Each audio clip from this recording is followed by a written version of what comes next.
بسم اللہ الرحمن الرحیم۔ السلام علیکم۔ آج ہم جس واقعے کے بارے میں بات کر رہے ہیں وہ اصحاب کہف کا واقعہ ہے۔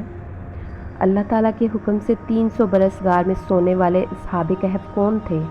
حضرت عیسیٰ علیہ السلام کو آسمان پر اٹھا لیے جانے کے بعد عیسائیوں کا حال بہت خراب تھا۔ لوگ بت پرستی کی طرف لگ گئے تھے۔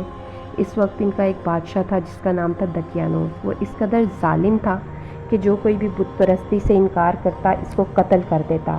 اصحاب کہف افسد شرفا تھے جو بادشاہ کے معزز درباری تھے، مگر یہ لوگ صاحب ایمان تھے اور بت پرستی سے انتہائی بیزار تھے۔ بادشاہ کے ظلم سے پریشان ہو کر یہ لوگ اس کے دربار سے بھاگ نکلے اور قریب کے پہاڑوں میں پناہ گزیر ہوئے اور سو گئے۔ 300 برس سے زیادہ عرصے تک سوئے رہ گئے۔ دقیانوس نے ان کا پتہ لگوایا۔ جب بادشاہ کو پتہ چلا کہ وہ لوگ غار کے اندر ہیں اور سو رہے ہیں تو بادشاہ نے حکم دیا کہ غار کو ایک سنگین دیوار کے ذریعے بند کر دیا جائے، مگر بادشاہ نے جس آدمی کے سپرد یہ کام لگایا وہ بہت نیک اور صاحب ایمان آدمی تھا۔ اس کے صاحب غار کی تعداد اور اس کا پورا قصہ لکھوا کر تانبے کے صندوق میں رکھوا کر دیوار کی بنیاد میں رکھوا دیا اور اس طرح ایک تختی شاہی خزانے میں بھی رکھوا دی۔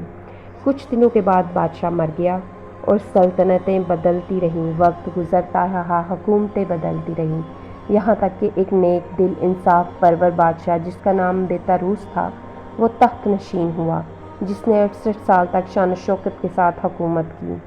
اس کے دور میں مذہبی فرقہ واریت شروع ہو گئی۔ بعض لوگ مرنے کے بعد اٹھنے اور قیامت کے انکار کرنے لگے۔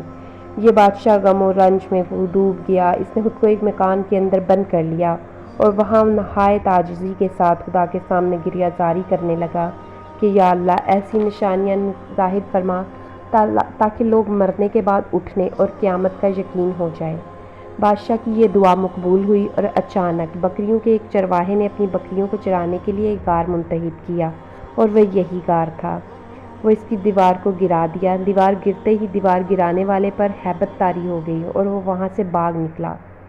اصحاب کہف جو اللہ کے حکم سے اپنی نیند سے بیدار ہوئے اور ایک دوسرے سے دعا و سلام میں مشغول ہو گئے۔ جب ان لوگوں کو بھوک لگی تو ان لوگوں نے اپنے ایک ساتھی سے کہا کہ تم بازار جاؤ اور کھانا لاؤ اور بڑی احتیاط سے جانا اور یہ معلوم کرو کہ دقیانوس اس کے بارے میں کیا جانتا ہے۔ وہ آدمی غار سے نکل کر بازار گیا اور یہ دیکھ کر حیران رہ گیا کہ بازار میں ہر طرف اسلام کا چرچا ہے۔ لوگ علانیہ طور پر حضرت عیسیٰ علیہ السلام کا کلمہ پڑھ رہے ہیں۔ وہ آدمی یہ منظر دیکھ کر حیران ہو گیا کہ الہی یہ کیا معاملہ ہے؟ اس شہر میں تو یکتا پرستی تھی کا نام لینا بھی حرام تھا، آج یہ انقلاب کہاں سے اور کیوں کرا گیا؟ پھر وہ آدمی ایک نان بائی کی دکان پر کھانا لینے گیا اور دقیانوس کے زمانے کا سکہ نکال کر، جس کا چلن اب بند ہو چکا تھا، بلکہ اس کا دیکھنے والا بھی کوئی نہ بچا تھا۔ دکاندار کو شک ہوا کہ شاید اس آدمی کے ہاتھ کوئی خزانہ لگ گیا ہے، تو دکاندار نے اس آدمی کو حکام کے حوالے کر دیا۔ اس سے پوچھ گچھ شروع ہو گئی اور کہا بتلاؤ خزانہ کہاں ہے؟ اس نے کہا کوئی خزانہ نہیں ہے، یہ ہمارا سکہ ہے۔ حکام نے کہا ہم کس طرح مان لیں یہ سکہ تمہارا ہے؟ یہ سکہ تو 300 برس پرانا ہے اور اس کا چلن بھی اب بند ہو چکا ہے اور تم ابھی جوان ہو، لہٰذا سچ بتاؤ کہ مسئلہ کیا ہے۔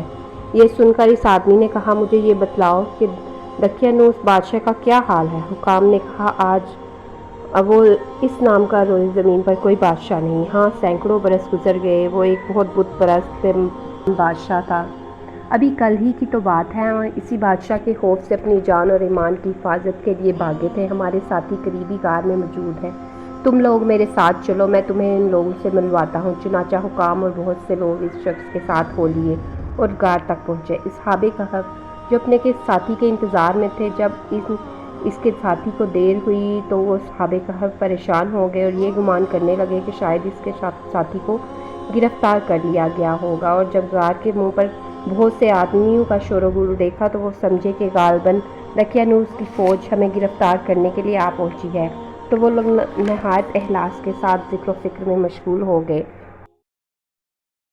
تانبے کا صندوق برآمد کیا اور اس کے اندر سے تختی نکل کر پڑی تو اس میں اصحاب کہف کی تعداد اور یہ لکھا ہوا تھا کہ یہ لوگ اپنے دین کی حفاظت کے لیے اپنے بادشاہ سے بچنے کے لیے اس غار میں پناہ گزیر ہیں، اور اب بادشاہ کے حکم سے ہم یہ غار بند کر رہے ہیں، اور ہم یہ حال اس لیے لکھتے ہیں کہ جب یہ غار کھلے